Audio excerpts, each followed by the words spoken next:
अस्सलाम वालेकुम नाज़रीन, नया पाकिस्तान के साथ मैं हूं आपकी होस्ट फ़रीहा हनीफ़। आज हम मौजूद हैं फ़ास्ट यूनिवर्सिटी में और रोज़ाना की तरह आज भी लाई हूं लोगों के लिए कॉमन सेंस के कुछ सवाल। और मेरा सवाल ये है कि एक तालाब में 6 मछलियाँ, 3 मर गई हैं तो बाकी कितनी बचेंगी? चलते हैं लोगों के पास और जानते हैं उनके जवाब के उनमें कितनी कॉमन सेंस है और कितनी नहीं। अस्सलाम वालेकुम। वालेकुम सलाम। क्या नाम है आपका? सुंदस खलील। अच्छा सुंदर, मैं आपसे कॉमन सेंस का क्वेश्चन करने लगी हूँ और वो क्वेश्चन ये है, मेरा क्वेश्चन आपसे ये है कि एक तालाब में 6 मछलियाँ हैं, 3 मर गई हैं, बाकी कितनी बची? एक तालाब में 6 मछलियाँ हैं, 3 मर गई हैं तो ज़ाहिर है 3 ही बचेंगी। नहीं नहीं, एक तालाब में 6 मछलियाँ, 3 अगर मर गई तो फिर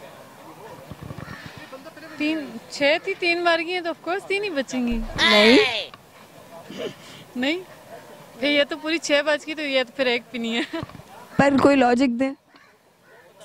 लॉजिक माइंड में तो इस टाइम कुछ भी नहीं आ रही, लेकिन ये कि आइडिया नहीं है मुझे। अगर देखें 6 हैं तो 3 मर गई हैं तो फिर ज़ाहिर है 3 बचेंगी, तो ये तो फिर 6 मछलियाँ नहीं है तालाब में। अस्सलाम वालेकुम। वालेकुम अस्सलाम। क्या नाम है आपका? मोहम्मद अवैस। अवैस, क्या करते हो?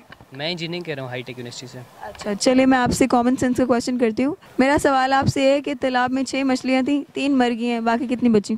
6 की 6 कैसे? पड़ी हुई तो उसके अंदर ही है ना हमारे। अच्छा, मछलियाँ जो 6 थी तो वो तो 6 की 6 ही होंगी ना।